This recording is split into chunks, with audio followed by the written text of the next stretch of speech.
Après Paris et Alger, on poursuit notre voyage. Chaque jour, on explore un lieu oublié, un détail caché, un pan d'histoire à peine visible. Aujourd'hui, cap sur Tunis, capitale politique, refuge stratégique et mémoire vivante du monde arabe. Premier secret, Tunis, terre d'accueil pour Yasser Arafat.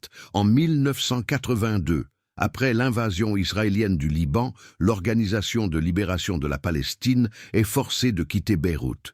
C'est Tunis qui devient alors le nouveau siège de l'OLP et Yasser Arafat y installe son quartier général.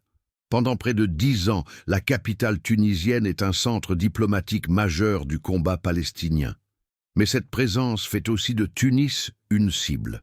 En 1985, l'aviation israélienne mène un raid aérien sur Hammam Chott, une banlieue sud de la ville, visant les bureaux de l'OLP. Le bombardement fait des dizaines de morts, civils pour la plupart. Un acte qui choque la communauté internationale, mais qui reste aujourd'hui peu visible dans la mémoire urbaine de Tunis.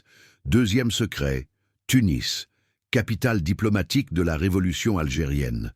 Dans les années 1950, alors que la guerre d'Algérie fait rage, Tunis devient un refuge et un centre stratégique pour le FLN. Après l'indépendance de la Tunisie en 1956, le gouvernement provisoire de la République algérienne, GPRA, y installe son quartier général.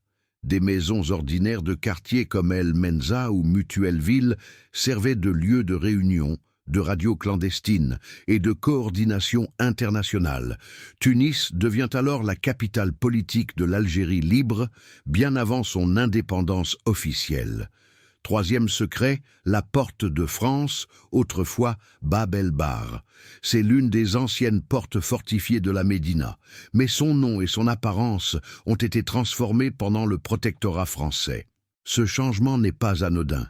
Il marque la frontière symbolique entre la vieille ville arabe et la ville européenne moderne, construite par les colons. Aujourd'hui, elle paraît anodine, mais elle est le témoin silencieux de la manière dont Tunis a été redessinée par l'histoire coloniale. Tunis n'est pas seulement une capitale, c'est une ville-refuge, une scène géopolitique, une mémoire à ciel ouvert. Si ce contenu vous a plu, pensez à liker et proposer un sujet en commentaire pour un prochain épisode.